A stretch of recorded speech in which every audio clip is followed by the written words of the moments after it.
Në Bruksel, Komisioni Evropian publikoi progres raportin për Ballkanin, por le të fokusohemi tek Shqipëria.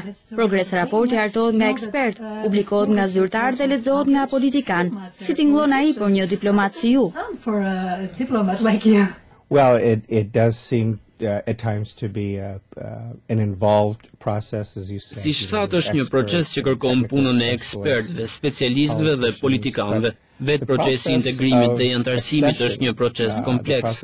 Po pres që Shqipëria të marrë statusin e kandidatit dhe jam I sigurt që kjo do të ndodhë. So, just wait till Albania does gain candidate status, and I'm confident that it will eventually. And then the difficult negotiations, opening this chapter on investment and this chapter on services. Dhe pastaj do të filloj procesi I negociatave, duke hapur kapituj si mbi investime, mbi serviset, dhe kur të gjithë kapituj të mbyllen, tërësia e tyre duhet të ratifikohet nga 27 shtete anëtare. Pra ky është vetëm fillimi për punën e vështirë që vjen nga pas. This is the second time that Albania couldn't have the candidate status. Është hera e dytë që statusi I kandidatit shtyhet për Shqipërinë. Një nga pengesat kryesore ishte ngërçi politik, ndërkohë vetë komisioneri Fyle ka deklaruar jo vetëm në konferencë, por edhe përpara eurodeputetëve se ka disa sinjale pozitive kohë të fundit. Por ne vorrejmë se dy forcat kryesore politike nuk lëshojnë pe. Ai besoni ju këtyre sinjaleve pozitive? A ka shpresë dhe cilat janë pika që mund t'i afrojnë të dy palët, që të ulen së bashku në tryezë për të kapurcyer ngërçin? That the two main parties, forces, can come together in order to overcome the stalemate.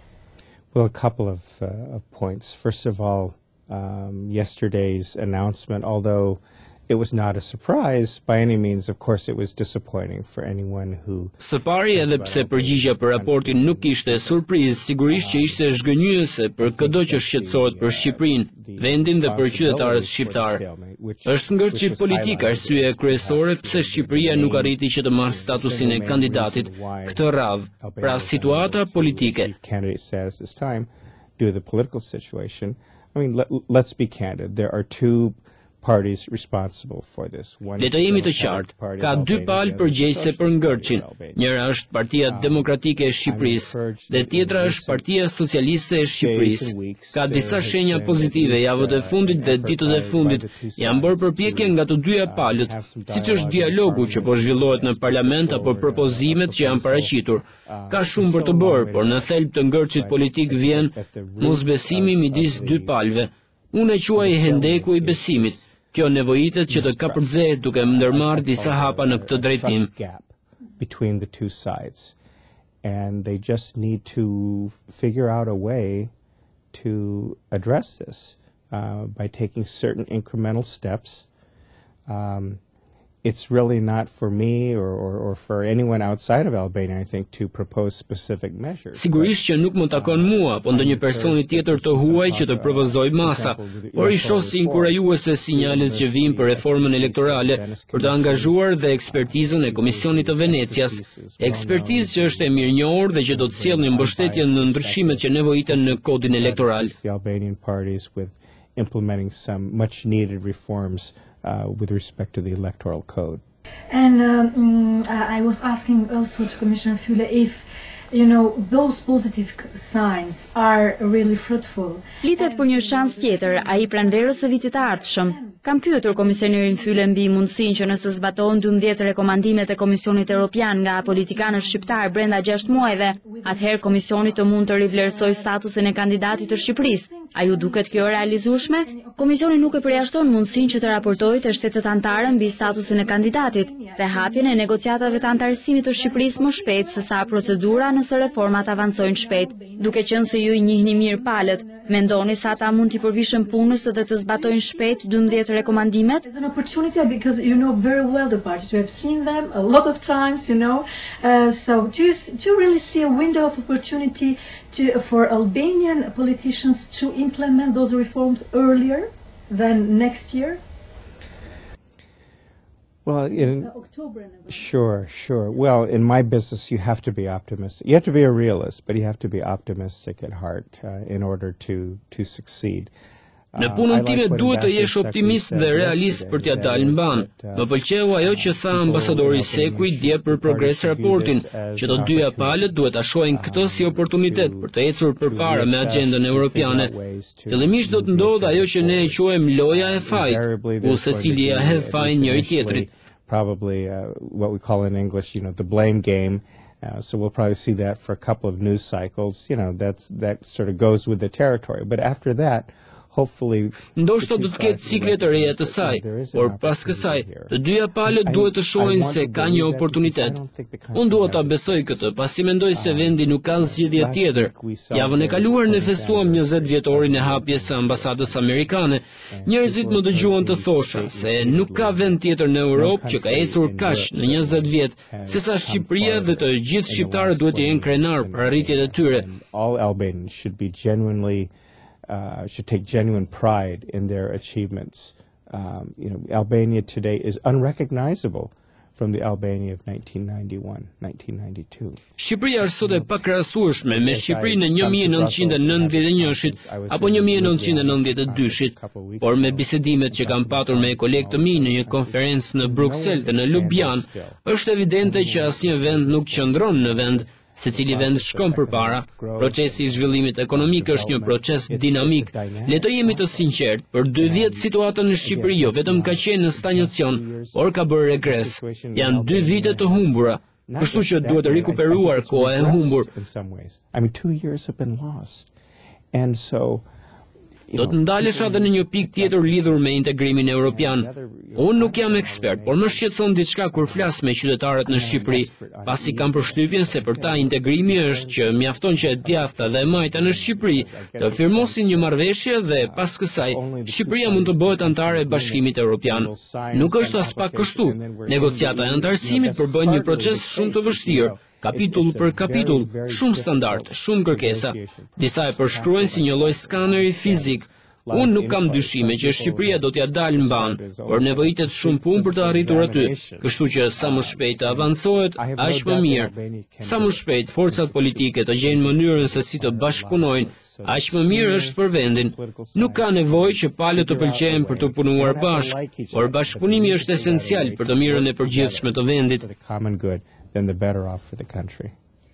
Ju jeni takuar disa herë me Berishën dhe Ramën. I njihni mirë. Ç'më mendoni për 10 propozimet e Ramës? The 10 proposals that he put forward? Well, I'm encouraged that Më duket inkurajuese pasi duket se ka më shumë dialog midis të dyja palëve që prej ardhjes time në dhjetorin e shkuar. Duke thënë këtë nuk kam iluzione, pasi e di që ka mosbesim midis të dyve. Kështu që 10 propozimet e Ramës apo ideja e zhvillimit të një debati të zotit Rama do të kisha dashur që të kishte më shumë njerëz të debatonin gjatë zgjedhjeve lokale, por zgjedhjet I kemi lënë mbrapa tani. Është e rëndësishme të shohim para. I wish more people had been willing to debate during the May 8th local elections, but that's behind us. It's important to look for anything that can move forward, in a constructive way, some dialogue, discussion. I think it's not a bad. Çdo lloj propozimi që mund të bëjë gjëra të ecin përpara në mënyrë konstruktive, dialog apo debat, nuk besoj se është diçka e keqe. Por siç thash më parë, për persona serioz që kërkojnë vërtet të ecin përpara me agjendën, ka shumë mënyra përmes të cilave mund të avancohet shpejt me agjendën politike. Debati përmes medias sigurisht që kjo ka impaktin e vet. Pasi ne e dim se si bëhet politika, por nëse të dyja palët janë serioze, atëherë do të ishte mirë që të kishte bisedime private midis të dyve, larg kamerave, larg ambasadorit amerikan dhe atij europian. Kjo mund të ndodhë paraprakisht, midis apo më pas, por është e rëndësishme që të shohim që të dyja palët të ulen dhe të kenë një bisedë të qetë. That really needs to happen. And there are some points which are compatible with the request of European Commission, but there are others like Disa prej tyre përputhen me kërkesat e Komisionit Evropian, por ka pika të tjera si ajo 9, ku kërkohet që forcat politike të drejtohen prokurores së përgjithshme Ina Rama për të hetuar mbi të gjithë personat e përfshirë në kablograme. Sa serioze duket kjo? Well, I probably shouldn't get into. Nuk më kujtohen tani me numra pikat nga 1 deri tek 10, por le të themi se disa pika janë më të mira se të tjerat. Very active in Albania. Ju jeni shumë aktiv në Shqipëri. Më mbat mend që kur keni folur herën e parë latë mbresa të shqiptarët si një person që di të flas shqiptarëve, pasi ata i kanë qef gjërat shkoqur. A është ky stili juaj? Është qëndrimi i përgjithshëm i Shteteve të Bashkuara të Amerikës të jenë më direkt dhe më aktiv, pasi Bashkimi Evropian ka tendencë të jetë shpeshherë mjaft neutral? Sipas jush, a funksionon me shqiptarët që të jesh tepër neutral?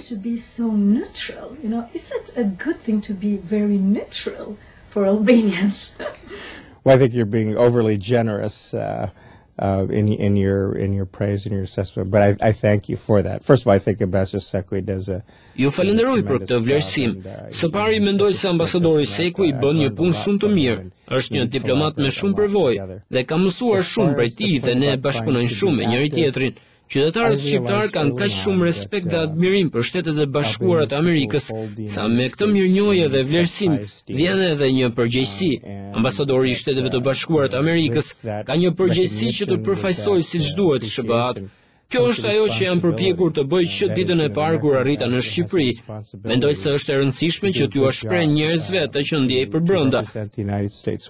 And that's what I have tried to do since my first day, in the office. I do like to try to get out and meet people and let people know what I'm feeling inside. Some people have said to me, disa më kanë thënë, duhet të flasësh më shkoqur apo t'i japësh fuqi të vërtetës. Nuk e di se ç'do thotë kjo, por mundohem që të jenë sa më i hapur dhe i qartë që të jetë e mundur. Përfundimisht, unë jam mik në vend dhe përpiqem që të kem një komunikim të hapur me qeverinë. Përpiqem të jemi ndershëm me qeverinë. Nuk jam aty për të përfituar popularitet, jam aty për të bërë një punë të mirë dhe për të prodhuar rezultate. Ka shqetësime për ngërçin politik, për politikën e mos ndëshkimit, për mungesën e progresit apo boshllëqjen në funksionimin e shtetit ligjor. There are genuine concerns about the political stalemate, the culture of impunity, the lack of progress in strengthening rule of law. Këto janë shqetësime të qytetarëve të thjeshtë shqiptar, dhe janë shqetësime edhe për Shtetet e Bashkuara të Amerikës. Kështu që me deklaratat e mia, me qëndrimet e mia, mundohem që të jem konstruktiv në zgjidhjen e këtyre çështjeve, pasi ato janë çështje të vështira. In addressing those kinds of issues, because they're difficult issues. And talking about US, I mean, do you think that US is going to support more and more? A janë të angazhuara Shtetet e Bashkuara të Amerikës për të rritur investimet në Shqipëri? Si ndikoi vizita e kryeministrit në New York për këtë? Well, I think the Prime Minister is a very effective salesman. He seemed really in his element in New York. Frankly, I'd love to see Mr. Rama or some of the opposition leaders. Kryeministri Berisha është shumë efikas për të promovuar imazhin e Shqipërisë. Ai dukej se ishte në elementin e tij në New York. Do doja të shija zotin Rama dhe ndonjë tjetër përfaqësues të opozitës në vende si New York apo Chicago apo Washington që të inkurajojnë më shumë turistë të vinë në Shqipëri apo të thithin investimet, pasi sa më shumë të tilla amerikane dhe europiane të ketë, aq më mirë është për vendin. Ndoshta amerikanët që do të vinë këtu do të befasohen nga mikpritja e shqiptarëve dhe do të hapin biznese të vogla. Kjo është pa diskutim pozitive për Shqipërinë. Or try to open up this avenue of trade. And that's a good thing for Albania, because the United States is a long way away from Shtetet e Bashkuara të Amerikës janë larg nga Tirana dhe Durrësi, dhe është e vështirë të mendohet se si investitorët amerikanë të investojnë në Shqipëri si shtetet fqinje, Italia, Greqia apo shtete të tjera. Personalisht anoj më shumë për trajtimin e Shqipërisë brenda një kuadri rajonal së bashku me Kosovën, Maqedoninë, Malinezi. Por kjo nuk do të thotë që ndërmarrjet amerikane nuk mund të luajnë apo s'duan të kenë një rol të rëndësishëm influencë këtu. Pasi praktika e biznesit amerikan është një praktikë e mirë, pra sa më shumë hapësirë firmat amerikane kanë këtu, aq më mirë për vendin, pasi ato transmetojnë edhe etikën e biznesit. Unë punojnë me dhomën tregtare amerikane që bën një punë shumë të mirë, duke gjetur mënyra për të forcuar investimet në tregti. The better for the country, because they bring with them certain business ethics that I think people will see. I'm working with the American Chamber of Commerce, which I think does a very good job, but we're always looking for ways to try to invigorate. Zoti Michael Greenhoff dhe persona nga Fondi Shqiptaro Amerikan për ndërmarrjet janë parashikuar që të vizitojnë vendin në tetor. po bëj maksimumin që të promovoj agendën dhe aktivitetet e tyre. Këto janë gjëra për të cilat kemi nevojë më shumë. Help promote their agenda, to publicize their activities. That's the kind of thing we need to do more of.